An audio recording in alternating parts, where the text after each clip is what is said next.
So you mentioned the sort of 4 core commodities that you treat in the book, and iron ore and potash each get a chapter, and then you've got a chapter combining uranium and copper.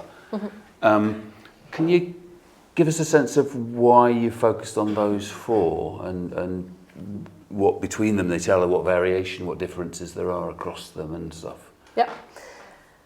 Yeah, so the original impetus for me to pick iron ore and potash goes back to an op-ed actually in the Financial Times in 2010, in the spring of 2010. And at the moment, I was not really specifically looking at commodities, but I was looking at China's impact on the global economy more, broadly. And I was looking for a case, an empirical case, where we could see an institution, a global economic institution, transformed by China.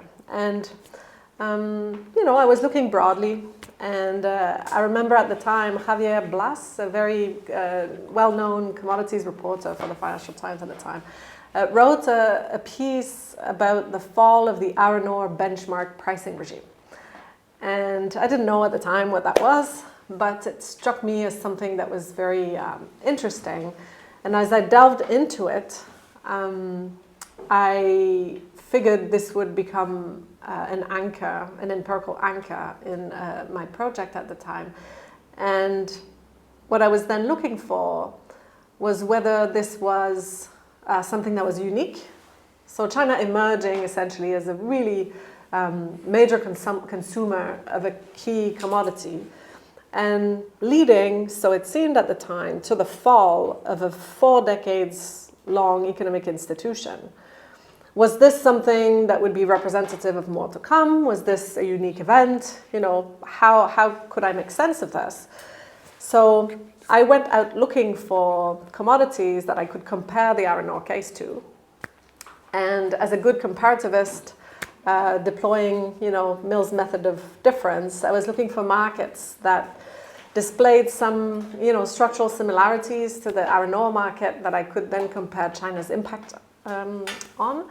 And potash emerged as one really interesting comparison to the iron ore market, because structurally speaking, internationally, they're markets that very much look like one another, and both had benchmark pricing systems in place at the time of China's emergence. So just as a primer, a benchmark pricing system is basically a pricing institution where consumers and producers meet and get an agreement on a price for the coming period of time. That was the case for the iron ore market. Before China's emergence, the key Japanese consumers and the key iron ore exporters used to meet once a year, agree on a price, and the price would stay valid for the year. In the potash market, it was very much a similar structure. And so I decided to compare those 2 markets. Those 2 markets form the main comparison of the book, and the main puzzle of the book, because in one case, in the iron ore case, China's emergence led to the fall of the benchmarking system and the emergence of a spot market. And in the potash case, the benchmarking system survives to this day. So what I had there is 2 very similar markets, 2 cases of China rising to be the main consumer, displacing, taking the place of the main negotiator in the benchmark negotiations, and then one market falling apart, one pricing regime falling apart, and the other didn't. So that's the original puzzle of the book, what explains this variation.